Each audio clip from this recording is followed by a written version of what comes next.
नमस्कार, मी विकास लवांडे सत्याग्रही या चॅनलमध्ये आपल्या सर्वांचं मनपूर्वक स्वागत करतो। अद्यापही आपण हा चॅनल जर सबस्क्राइब केला नसेल तर कृपया सबस्क्राइब करावा। वेगवेगळे व्हिडिओ आपल्याला मिळावेत यासाठी आपण बाजूचं बेल आयकॉन बटन दाबून नोटिफिकेशन मिळवा। व्हिडिओ आवडला तर लाईक करा आणि इतरांना पाठवा। त्याचबरोबर काही कमेंट असतील आपल्या तर कमेंट्समध्ये व्यक्त कराव्या। मी आज आपल्या समोर आलोय तो 15 ऑगस्ट स्वातंत्र्य दिनाच्या निमित्ताने काही संवाद काही मुद्दे आपल्या समोर मांडायचे ह्या हेतूने आलेलो आहे। खरं तर 15 ऑगस्ट स्वातंत्र्य दिन या संदर्भात सातत्याने वेगवेगळी विधानं काही धर्मांध प्रवृत्तीचे लोक करत असतात आणि मग ही विधानं करत असताना समाजामध्ये बुद्धिभेद करायचा, काहीतरी दिशाभूल करायची अशा पद्धतीची वक्तव्य अनेक वर्षापासून आहेत। देशाला स्वातंत्र्य मिळालं तेव्हापासून आहेत। हे स्वातंत्र्य कसं मिळालं, कुणी लढले त्याच्यासाठी, काय झालं, ब्रिटिश म्हणजे कोण होते नेमके, या सगळ्या गोष्टींचा प्रश्न नवीन पिढीला युवकांना वगैरे पडत नाही। तो प्रश्न पडायला पाहिजे। जिज्ञासू युवकांना नक्की प्रश्न पडतो। सतसत विवेक बुद्धी असलेल्या विद्यार्थ्यांना तरुणांना नक्की तो प्रश्न पडत असेल। ब्रिटिशांची राजवट या देशामध्ये होती, त्याविरुद्ध 1857ला सुरुवातीला काही आवाज उठवण्याचा प्रयत्न केला, परंतु तो जो काही आवाज उठवायचा प्रयत्न केला तो हिंदू मुस्लिम सगळे एकत्र होते आणि मग तो आवाज उठवताना मात्र दिशा पक्की नव्हती स्वातंत्र्य लढ्याची। पुढच्या काळामध्ये हळूहळू मग काँग्रेसची स्थापना झाल्यानंतर त्याला थोडीशी दिशा आली। सुरुवातीच्या काँग्रेसच्या त्या ह्याच्यामध्ये स्वातंत्र्य मिळवायचं या संबंधामध्ये निश्चित झालं आणि त्या काँग्रेसमध्ये सुरुवातीच्या 2 गट होते, एक जहाल गट होता, एक मवाळ गट होता आणि मग या 2 गटामध्ये मवाळ गटाचं नेतृत्व करत होते नामदार गोपाळकृष्ण गोखले आणि जहाल गटाचं नेतृत्व करत होते लोकमान्य टिळक। हे सगळे लढाई लढत असताना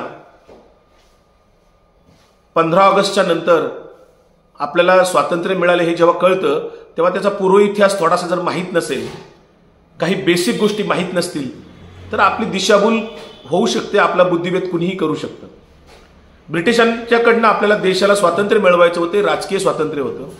हे स्वातंत्र्य मिळवत असताना इंग्लंडच्या संसदेमध्ये तसा ठराव होणं आवश्यक होतं। अनेकांना आता असं वाटतं की इथल्या ब्रिटिशांना मारायला पाहिजे होतं, गोळ्या घालायला पाहिजे होत्या, लढाई व्हायला पाहिजे होती, युद्ध व्हायला पाहिजे होतं, हिंसा करायला पाहिजे होती, मग स्वातंत्र्य लवकर मिळालं असतं वगैरे वगैरे। हे आपलं भाबडेपणाने बोलत असतात। त्यांना हे माहीत नसतं की इथे जे ब्रिटिश होते ते या इंग्लंडच्या सरकारचे नोकर होते। व्हाईसरॉय वगैरे त्यांचं सैन्य वगैरे जे काय असायचं, अधिकारी जे असायचे ते नोकर होते। त्यांना मारून स्वातंत्र्य मिळणार नव्हतं आपल्याला। ब्रिटिश संसदेने तिथे ठराव करणं आवश्यक होतं आणि म्हणून मग जहाल गट मवाळ गट आपापल्या परीने लढत असताना पुढच्या काळामध्ये लोकमान्य टिळकांनी जी काही दिशा घेतली त्याच्यामधला एक महत्वाची दिशा त्यांच्या काळात जी झाली, लखनौला जो काय ठराव झाला, लखनौ करार त्याला म्हणतात, त्याच्यामध्ये मुस्लिमांना स्वतंत्र मतदारसंघ देण्याचा ठराव 1916 मध्ये त्या काळामध्ये झालेला आहे आणि तो ठराव पुढच्या काळामध्ये अनेक गोष्टी दिशा दाखवून गेला। मग हिंदू मुस्लिमांच्या संदर्भात मतभेदालाही तिथे थोडीशी सुरुवात झाली। 1920ला लोकमान्य टिळकांचं निधन झाल्यानंतर त्याच्या आधीच काही वर्ष राष्ट्रपिता महात्मा गांधींचं आफ्रिकेतनं इकडे आगमन झालेलं होतं। ते सुरुवातीला आल्यानंतर गोपाळकृष्ण गोखल्यांना भेटले होते। गोपाळकृष्ण गोखल्यांनी त्यांना देश पाहून येण्याचं सूचना केली होती। गांधीजी टिळकांनाही भेटले होते। या सगळ्या नेत्यांना भेटल्याच्या नंतर त्यांना लक्षात आलं की आपल्याला भारत देश पाहावा लागेल। पहिले एकमेव नेते होते की ज्यांनी संबंध भारत फिरून पाहिला। प्रत्येक राज्यात गेले, वेगवेगळ्या जिल्ह्यात गेले, खेडोपाडी गेले आणि त्यांच्या एक लक्षात आलं की हा खेड्यांचा भारत आहे आणि मग त्याच्यामध्ये त्यांनी लक्षात घेतल्यानंतर सत्याग्रह शास्त्र जे त्यांनी विकसित केलं होतं दक्षिण आफ्रिकेमध्ये, त्या सत्याग्रह शास्त्राचा इकडे उपयोग करायला सुरुवात केली। 1920च्या नंतर लोकमान्य टिळकांच्या निधनानंतर राष्ट्रपिता महात्मा गांधींच्याकडे या स्वातंत्र्य लढ्याचं नेतृत्व आलं, काँग्रेसचं नेतृत्व आलं आणि पहिला ठराव जर कोणता केला असेल गांधीजींनी तर अस्पृश्यता निर्मूलनाचा ठराव केला होता 1920 मध्ये। आणि मग अशा पद्धतीने एकाच वेळेस सामाजिक सुधारणा, हिंदू मुस्लिमांचं ऐक्य वगैरे गांधीजी करत करत पुढच्या काळामध्ये मग अनेक काही सशस्त्र क्रांती करणारे लोक होते। भगतसिंग, सुखदेव, राजगुरू या संबंधात सुद्धा काही लोक गैरसमज पसरवतात की त्यांना फाशी झाली तर गांधीजींनी त्यांच्यासाठी काही प्रयत्न केले नाही, गांधीजींनी जर प्रयत्न केले असते तर फाशी वाचली असती। आता असा भाबडा प्रश्न करणाऱ्यांना एक लक्षात, गांधी कोण होते? गांधी व्हाईसरॉय होते, गांधी कोर्ट होते, तरीही भगतसिंग सुखदेव राजगुरूंची वकीलपत्र कोर्टामध्ये कोण घेऊन लढत होतं याचं मात्र उत्तर त्या प्रश्न विचारांच्याकडनं नसतं. शिवाय भगतसिंग सुखदेव राजगुरू यांची फाशी वाचवण्यासाठी सुद्धा गांधीजींनी तत्कालीन व्हायसरॉय वगैरे यांच्याकडे पत्रव्यवहार केला होता, भेटी घेतल्या होत्या, परंतु त्यांना यश आलं नव्हतं. शिक्षा सौम्य करावी अशाही पद्धतीचं मागणी केली गेली होती. पंडित नेहरूही लढत होते कोर्टामध्ये वकिली घेऊन त्या ठिकाणी. असे सगळे विषय असतात. दुसऱ्या बाजूला असं सांगितलं होतं की सुभाषबाबूंनी सशस्त्र क्रांती आझाद हिंद सेना केली. गांधीजी आणि सुभाषबाबू काँग्रेसचेच नेते होते. भगतसिंग सुद्धा कम्युनिस्ट विचाराचे होते, सेक्युलर विचाराचे होते. हे तरुणांना माहीत असायला पाहिजे. भगतसिंग सुखदेव राजगुरू हे धर्मांध नव्हते, ते सेक्युलर विचारांचे होते, लोकशाहीलाही मानणारे होते, कम्युनिस्ट विचाराकडे झुकलेले होते. हे आपण लक्षात घेतलं पाहिजे. त्यासाठी आपल्याला भगतसिंगांनी स्वतः लिहिलेलं मी नास्तिक का आहे हे पुस्तक आत्ताच्या तरुणांनी वाचलं पाहिजे. गोपाळकृष्ण गोखले किंवा या सगळ्या मंडळींच्याकडनं जो वेगळ्या पद्धतीने प्रयत्न केला होता, गांधीजी त्या प्रयत्नात होते. गांधीजींनी सत्याग्रहाचं इथं हत्यार लोकांना देऊ केलं आणि वेगवेगळ्या आंदोलनं त्याच्यात सुरू झाली. मी सगळं सखोल त्यात सांगायला जात नाही, कमी वेळामध्ये महत्वाच्या गोष्टी सांगायच्या म्हणून सांगते. सुभाषबाबूंनी जी आझाद हिंद सेना स्थापन केली होती, गांधीजींचं आणि सुभाषबाबूंचं काँग्रेसमध्ये असताना थोडेसे मतभेद होते. त्यातला एकच मुद्दा होता, सुभाषबाबूंना वाटत होतं की सशस्त्र क्रांती करावी आणि आपण जपानची मदत घ्यावी असं त्यांना वाटत होतं. आणि मग त्या निमित्ताने सुभाषबाबूंनी जे काय सशस्त्र क्रांतीचं किंवा त्या लढाईचं जे काय विचार मांडला होता त्याला गांधीजींनी विरोध केला होता. जपानची मदत घ्यायची म्हणजे गांधीजी म्हणायचे की ब्रिटिश गेले आणि जपान आले आपल्यावर, साम्राज्यवादाला विरोध करतोय आपण, ब्रिटिशांच्या पेक्षा ब्रिटिशांच्या साम्राज्यवादाला माझा विरोध आहे असं गांधीजी सतत म्हणायचे. हे स्वातंत्र्य रक्ताशिवाय जर मिळालं, रक्त न सांडता जर मिळालं तरच देश पुढे शांततेत राहू शकतो. आपल्याला अशा अनेक मंत्र गांधीजींनी त्या काळात दिले होते. एका बाजूला हिंदू मुस्लिमांचा तेढ वाढत होता, कारण RSS 1925 साली स्थापन झाली होती. कारण त्यांना गांधींचं नेतृत्व मान्य नव्हतं. ते हेडगेवार आधी काँग्रेसमध्येच होते टिळकांच्या काळामध्ये, परंतु त्यांना हे गांधींचं नेतृत्व, अस्पृश्यता निर्मूलन वगैरे, सर्वधर्म समभाव, हिंदू मुस्लिम ऐक्य वगैरे हे मुद्दे हेडगेवार आणि त्या मंडळींना मान्य नव्हते. आणि म्हणून हिंदुत्ववादी लोकांनी, हिंदू महासभा आणि RSS वाल्यांनी पुढच्या काही काळामध्ये ब्रिटिशांच्या विरुद्ध कधीही लढले नाहीत. RSSने खडा सुद्धा ब्रिटिशांना मारलेला नाही, कुठेही लढलेले नाहीत, आवाज उठवलेला नाही, उलट छुप्या मार्गाने मदतच करत होते. आणि मग एका बाजूला मुस्लिम लीग होती, बॅरिस्टर जिना त्यांचे नेते होते, वेगवेगळे नेते होते. 37 साली सावरकर हिंदू महासभेचे अध्यक्ष झाले.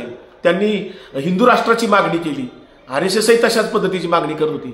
हिंदू महासभा आणि मुस्लिम लीगचं युती होती, आत्ताची जशी युती होती त्या पद्धतीने हिंदू मुस्लिम याच्यावर इकडे एका बाजूला लढत असणारे मुस्लिम लीग आणि हिंदू महासभा यांनी एकत्र सिंध प्रांतामध्ये, बंगालमध्ये वर एकत्र सरकार सुद्धा केलेली आहे. हे बऱ्याच तरुणांना माहीत नसतं. त्यामुळे हिंदू राष्ट्र पाहिजे अशी हिंदू महासभेची मागणी असायची. सावरकर वगैरे ती मंडळी करत होती. दुसऱ्या बाजूला मुस्लिम लीग, बॅरिस्टर जिना वगैरे तेही त्या ठिकाणी मुस्लिम राष्ट्र म्हणजे पाकिस्तान पाहिजे अशी मागणी करत होती. 1940 पासून सावरकरांनी 37 साली पहिल्यांदा तो ठराव केलेला होता. आणि मग अशा पद्धतीने हिंदू राष्ट्र, मुस्लिम राष्ट्र, हिंदू राष्ट्र, पाकिस्तान अशी मागणी दोन्ही धर्मांध नेत्यांनी त्या ठिकाणी सुरू केल्यानंतर त्याचं कुठंतरी ब्रिटिशांनी फायदा घेण्याचं ठरवलं. फोडा आणि तोडा अशा पद्धतीचं हे धोरण ब्रिटिशांनी राबवलं. फाळणीचा इतिहास आपण जरूर वाचला पाहिजे. त्याची पुस्तकं सुद्धा उपलब्ध आहेत आणि त्या याच्यामध्ये आपल्याला अनेक गोष्टी माहीत नसतात. 1942 जो 9 ऑगस्ट क्रांती दिन सुरू झाला, चले जाओ, क्विट इंडिया असं गांधीजी म्हणाले आणि सगळ्या देशातले लोक त्या क्रांती दिनामध्ये सामील झाले. गांधीजींच्या नेतृत्वाखाली तो क्रांती दिन त्यावेळेस लढला गेला. पंडित नेहरूंनी 1930 साली पहिल्यांदा तिरंगा झेंडा फडकवला होता. काँग्रेसच्या अधिवेशनामध्ये अखंड स्वातंत्र्याचं संपूर्ण स्वातंत्र्याची मागणी पंडित नेहरू आणि त्या काँग्रेसच्या त्यावेळच्या नेत्यांनी केली होती. आझाद हिंद सेनेमध्ये सुभाषबाबूंच्या ज्या 2 फौजा होत्या त्याच्यामध्ये एका तुकडीचं नाव होतं गांधी तुकडी, दुसऱ्या तुकडीचं नाव होतं नेहरू तुकडी. हे बऱ्याच जणांना माहीत नसतं. सुभाषबाबूंनी गांधींचंच नेतृत्व मानलं होतं, म्हणूनच रंगूनवरून, रेडिओवरून नंतरच्या काळामध्ये 42 नंतर सुभाषबाबू त्यावेळेस म्हणाले की बापूजी तुम्हीच या देशाचे खरेखुरे राष्ट्रपिता होऊ शकता. आणि राष्ट्रपिता ही पदवी महात्मा गांधींना सुभाषबाबूंनी दिलेली हे आपल्याला लक्षात असायला पाहिजे. महात्मा ही पदवी रवींद्रनाथ टागोरांनी दिलेली आहे, हे लक्षात ठेवा. कोणी काँग्रेसच्या अनुयायांनी दिलेली नव्हती. सुभाषबाबू काँग्रेसच्या अंतर्गत गांधींचे वैचारिक विरोधक होते. म्हणजे एका मुद्द्यावर गांधीजी म्हणायचे अहिंसक लढा लढायचा आणि सुभाषबाबू म्हणायचे हिंसक आपण आझाद हिंद सेनेच्या माध्यमातून लढूयात, युद्ध करूयात. तेवढाच एक मतभेदाचा मुद्दा जर सोडला तर सुभाषबाबू सुद्धा सेक्युलर विचाराचे होते, सुभाषबाबू सुद्धा लोकशाहीच मानणारे होते. हे आपल्याला अधोरेखित करून ठेवावं लागेल.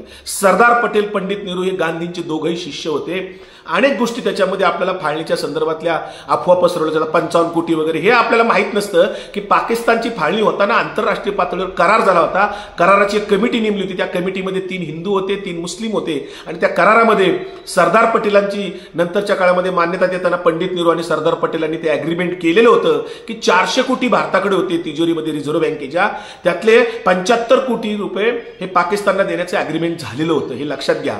हे माहित नसतं आपल्याला. 55 कोटी पाकिस्तानला दिले म्हणून गांधींचा खून केला वगैरे असं थोतांड सांगितलं जातं, भाकड कथा सांगितली जाते. 55 कोटी पाकिस्तानला द्यायचे होते, पण ठरले किती होते, आपल्याकडे किती होते एकूण. वाटण्या होत असताना 2 भावाच्या सुद्धा वाटण्या जर व्हायच्या असतील वडिलोपार्जित प्रॉपर्टीच्या, तर त्याचा समान भाग त्या ठिकाणी केला जातो, त्या प्रमाणात केला जातो. तसं पाकिस्तानच्या लोकसंख्येच्या याच्यानुसार जे काही ठराव झाला होता आंतरराष्ट्रीय पातळीवर, ज्याच्यावर पंडित नेहरू आणि सरदार पटेलांची सही होती की 400 कोटीपैकी 75 कोटी द्यायचे, त्यातले 20 कोटी रुपये दिले गेले होते, मात्र 55 कोटी दिले गेलेले नव्हते. गांधीजींचं म्हणणं होतं की गांधीजी म्हणत होते आंतरराष्ट्रीय पातळीवर पहिलाच करार जर तुम्ही मोडला तर देशाची, भारताची विश्वासार्हता जगामध्ये कमी होईल आणि ती योग्य ठरणार नाही, नाचक्की होईल जगामध्ये.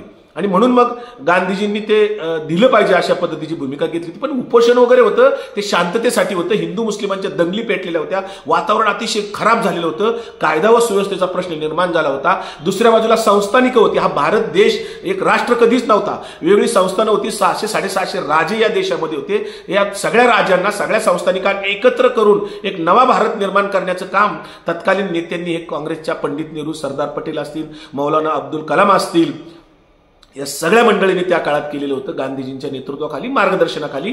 आणि मग गांधीजींना मात्र हे स्वातंत्र्य त्यांच्या स्वप्नातलं नव्हतं असं ते म्हणाले होते. गांधीजी पहिल्या 15 ऑगस्टला लाल किल्ल्यावर हजर नव्हते.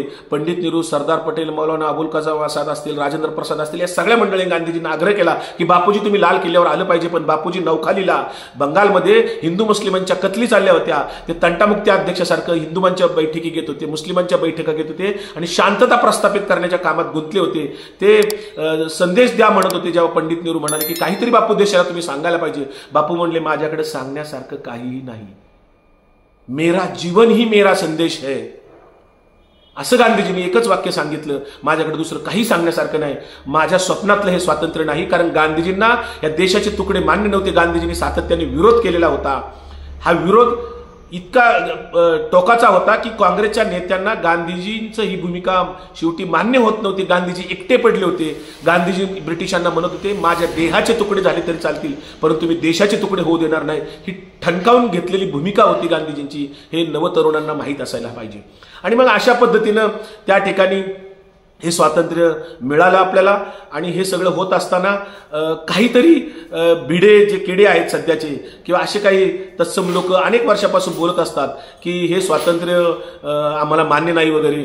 भाजपाचे काही खासदार बोलत असतात की 15 ऑगस्टला काही स्वातंत्र्य मिळालं नाही. आता नरेंद्र मोदी जेव्हा 2014 मध्ये पंतप्रधान झाले तेव्हा देशाला स्वातंत्र्य मिळालं. अशी काहीतरी भूमिका घेऊन या देशाच्या मध्ये कुठंतरी अफवा पसरवणं, काहीतरी बुद्धी मेंदू घाण ठेवल्यासारखं बोलत असतात. ही स्वातंत्र्याची लढाई राजकीय लढाई होती. गांधीजी त्याच वेळेस सामाजिक स्वातंत्र्याच्या लढाईला ही जी महात्मा फुले, शाहू आणि आंबेडकर लढत होते, सामाजिक स्वातंत्र्याची लढाई जी अद्यापही संपलेली नाही, ती सुरूच आहे.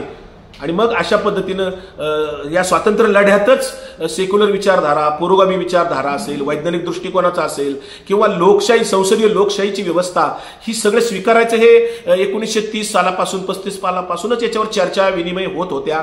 अनेकदा त्याच्यावर बैठका झाल्या आणि तो विचार स्वातंत्र्य लढ्यातच रुजवला गेला होता की हा देश सर्वांचा आहे. अनेकांना आता काही जण नरेंद्र मोदींनी आता काय काढले की हर घर तिरंगा. हर घर तिरंगा तुम्ही लावताय, परंतु RSSने किंवा त्या हिंदू महासभेच्या लोकांनी हिंदू राष्ट्र झालं नाही म्हणून त्यावेळेस निषेध केलेला होता. फाळणीच्या विरुद्ध कुठं आंदोलन केलं नाही फाळणी होऊ नये म्हणून. एका बाजूला म्हणतात अखंड भारत पाहिजे, दुसऱ्या बाजूला मुसलमानांना शिवाय द्यायच्या. एका बाजूला म्हणायचं अखंड भारत पाहिजे आणि तिकडे दुसऱ्या बाजूला अफगाणिस्तान पाकिस्तानना शिव्या घालायच्या. आता जर अखंड भारत करायचा असेल तर शेजारची सर्व राष्ट्र, मग ते पाकिस्तान असेल 47ला आपल्यापासून बाजूला गेलेलं, त्याच्यात नंतर 2 तुकडे झाले, बांगलादेश झाला, ही आपल्यामध्ये घ्यावी लागतील. मग त्यात मुसलमान आहेत. मुळात RSS किंवा हिंदू महासभा या लोकांचं म्हणणं भारत देश म्हणजे ती भारत माता वगैरे चिन्ह काढलंय आणि नकाशा काढलाय, ही भूमी म्हणजे देश समजतायत, ते भारताच्या भूभागाला ते राष्ट्र समजतायत. इथंच गल्लत होती आहे. आम्ही असं म्हणतोय किंवा स्वातंत्र्य लढ्यातले सर्व सेनानी जे म्हणत होते, सगळे सेनानी जे स्वातंत्र्यासाठी लढले ब्रिटिशांच्या विरुद्ध, RSS हिंदू महासभा लढली नाही. RSSने कुठेही स्वातंत्र्याच्या साठी भूमिका कसली घेतलेली नाही. हिंदू महासभा मुस्लिम लीगची युती होती आणि सावरकर आणि बॅरिस्टर जिना हेच खरे द्विराष्ट्रवादाचे जनक ठरले. या दोघांच्या आडेलतट्टू भूमिकेमुळेच ब्रिटिशांनी त्याचा गैरफायदा घेतला आणि देशाची फाळणी झाली. नंतर हे म्हणतात अखंड भारत झाला पाहिजे. आपण फाळणीला तुम्ही विरोध केला नाही त्यावेळेस, त्यासाठी तुम्ही कुठलं आंदोलन केलं नाही, उपोषण केलं नाही, सत्याग्रह केला नाही. मात्र नवीन पिढीची दिशाभूल करण्यासाठी हिंदू राष्ट्राचं स्वप्न दाखवलं आणि अखंड भारताचं स्वप्न खोटं दाखवलं. आणि तिरंगा आम्हाला मान्य नाही, आमचा भगवा ध्वज पाहिजे असे संभाजी भिडे वगैरे बोंबलत असतात सातत्याने. आणि राज्यघटना मान्य नाही, मनुस्मृतीवर आधारित देश चालला पाहिजे अशी त्यांची सातत्याने भूमिका राहिलेली आहे.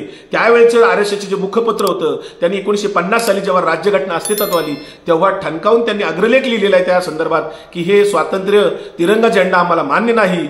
हा तिरंगा म्हणजे 3 रंग म्हणजे निषेध किंवा अशुभ मानलं जाते आणि राज्यघटना ही आम्हाला मान्य नाही. मनुस्मृतीवर आधारित हा देश चालला पाहिजे, धर्मावर आधारित राष्ट्र चाललं पाहिजे. मुळामध्ये आपण सत्सक विवेक बुद्धीने जे जे सुशिक्षित असतील त्यांनी लक्षात घेतलं पाहिजे की देशामध्ये जगामध्ये आपण जर पाहिलं तर जे जे धर्मावर आधारित राष्ट्र निर्माण झाली ती खिळखिळ झाली, ती अप्रगत राहिलेली आहे, कुठली प्रगती त्यांची झालेली नाही.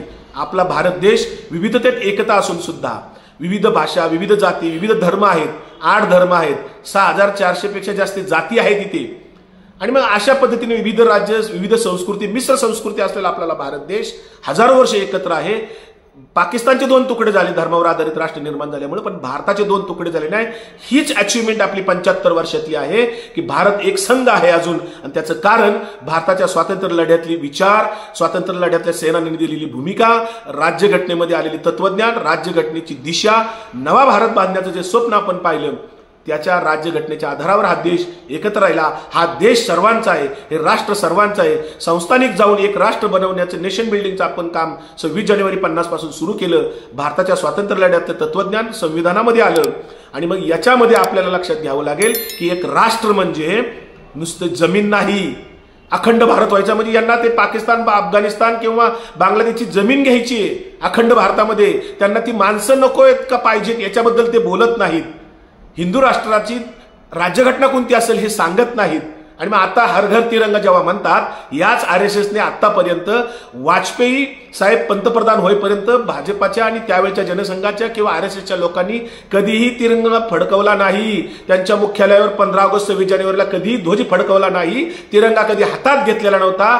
त्याच RSSच्या पुरस्कृत असलेलं भारतीय जनता पार्टीचं सरकार, नरेंद्र मोदी एक दिशाहीन असलेले पंतप्रधान जे फक्त मन की बात करतात, त्यांना राष्ट्र म्हणजे फक्त जमीन हे एवढंच डोक्यात RSSच्या बसलेलं आहे.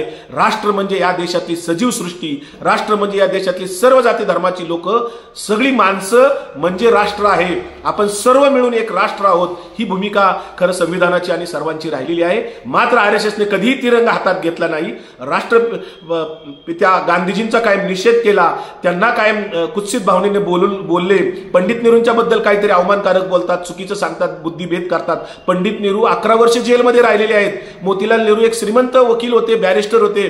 त्यांनी अनेक आपली संपत्ती देशासाठी दान केलेली आहे, हे आपल्याला माहित नसतं. पंडित नेहरूंच्या बहिणी असतील, कुटुंब असेल, सगळे जेलमध्ये जवळपास 11 वर्ष राहिलेले आहेत. गांधीजी अनेक वेळा जेलमध्ये बसलेले आहेत. यांची आयुष्य जेलमध्ये गेलेली आहेत. ही सर्व माणसं, सरदार पटेल असतील, सगळी माणसं एका विचाराने त्या ठिकाणी भूमिकेत होती. हे आपल्याला लक्षात घ्यावं. भारताचं स्वातंत्र्य जे मिळालं ते या देशातल्या प्रत्येक नागरिकाला समान हक्क, समान दर्जा, समानता, समता यावी, बंधुता यावी, सामाजिक न्याय मिळावा म्हणून आपण राज्यघटनेत ठरवलेलं आहे. भारताचं स्वातंत्र्य राजकीय अर्थाने ब्रिटिशांच्या जोखडातून मुक्त करण्याचं काम गांधीजींच्या नेतृत्वाखाली झालं, अहिंसेच्या मार्गाने मिळालं. म्हणूनच ब्रिटिशांच्या संसदेच्या प्रांगणामध्ये गांधीजींचा पुतळा ब्रिटिश सरकारने उभारले. एका बाजूला चर्चिलचा पुतळा आहे, दुसऱ्या बाजूला गांधीजींचा पुतळा आहे. हे लक्षात घ्या. जगामधली एकमेव घटना आहे की ज्यांच्या विरुद्ध एक महात्मा गांधी सारखा माणूस लढला. त्या महात्मा गांधींचं तत्वज्ञान त्यांना मान्य झालं शेवटी, आणि 2015ला तो पुतळा ब्रिटिश संसदेने त्यांच्या प्रांगणात उभारला, गांधीजींचा पुतळा. आणि त्या पुतळ्याच्या अनावरणाला नरेंद्र मोदी पंतप्रधान म्हणून हजर होते. हे त्यांचं भाग्य आहे. मग अशा पद्धतीने आपल्याला ह्या सगळ्या काही गैरसमज किंवा अनेक गोष्टी असतात, ह्या आपल्याला जर क्लिअर नाही झाल्या तर आपण कुठेतरी अफवावर विश्वास ठेवू. हर घर तिरंगा ही चांगली गोष्ट आहे, पण तिरंग्याचा अवमान होता कामा नये. तिरंगा कुठेही पडतोय. मागच्या वेळेस पाहिलं आम्ही, त्याचा आकार छापलेला नव्हता, साईज काय नव्हती, मधलं चक्र कुठंतरी होतं. तिरंग्याचा अर्थ काय, त्यातल्या रंगाचे अर्थ काय, कशाचा संदेश देतोय आपण त्या रंगातनं, हे सगळ्या गोष्टी बघाव्या लागेल. तिरंगा हा आपला एकतेचं प्रतीक आहे, हे लक्षात घ्या. राष्ट्र म्हणून आपण एक आहोत. राष्ट्र म्हणजे ही माणसं, हे आपण लक्षात घ्या. हा देश सर्वांचा आहे, हे लक्षात घ्या. कुणा एकाची मक्तीदारी नाही, कुठल्या धर्माची नाही. हा देश फक्त संविधानावर चालेल, आणि संविधानावर चाललाय म्हणून देश तुटला नाही, हे आपलं नशीब आहे. आणि आपण त्याच दृष्टिकोनातनं चाललं पाहिजे. राष्ट्रपिता महात्मा गांधींच्या बद्दल, पंडित नेहरूंच्या बद्दल जे कोणी अफवा सोडत असतील, त्या अफवा आपण निराकरण केलं पाहिजे, त्याच्या खोलात गेलं पाहिजे, चौकशी केली पाहिजे. महात्मा गांधींचं जे काही सर्वधर्मभावाची भूमिका होती, हिंदू मुस्लिम ऐक्याची भावना होती, अस्पृश्यता निर्मूलनाची भावना होती, त्यामुळे हिंदुत्ववादी लोकांना, वर्णवर्चस्ववादी लोकांना गांधीपासून धोका होता. म्हणून 6 वेळा 1934 पासूनच पहिला प्रयत्न गांधींच्या हत्येचा केला गेला होता, हे आपल्याला लक्षात ठेवावं लागेल. 6 प्रयत्न झाले. शेवटी शेवटच्या प्रयत्नामध्ये गांधीजींची हत्या झाली. त्याच्यामध्ये नथुराम गोडसे आणि बाकीची मंडळी होती, त्यांना शिक्षा झाली. त्या कटाचे सूत्रधार सावरकर होते, लक्षात घ्या. ते कोर्टामध्ये सबळ पुराव्याअभावी त्यांना मुक्त करण्यात आलं, पण निर्दोष असा काही शब्द कोर्टात वापरला गेला नाही, हे लक्षात घ्या. त्या गांधी हत्येच्या कटाचे सूत्रधार आरोपपत्रामध्ये सावरकर होते. बॅरिस्टर जिना आणि सावरकर यांच्यामुळे देशाची फाळणी झाली, हे लक्षात घ्या. आणि हा देश आपण एकसंध ठेवूयात. तिरंगा आपल्या रक्तातच आहे. हा आम्ही सन्मानाने 15 ऑगस्ट, 26 जानेवारी, 1 मे वगैरे राष्ट्रीय सणाच्या दिवशी फडकवतो, त्याची इज्जत ठेवतो. आज घराघरावर तिरंगा ठेवत असताना त्याचा कुठं अवमान होऊ नाही, त्या तिरंग्याची शान राहावी. आणि ह्या शान आपल्या देशाची टिकवण्यासाठी आपण कटिबद्ध राहूया. तिरंग्याचा कुठं अवमान होणार नाही, अशा पद्धतीची भूमिका घेऊया. जय हिंद, जय भारत.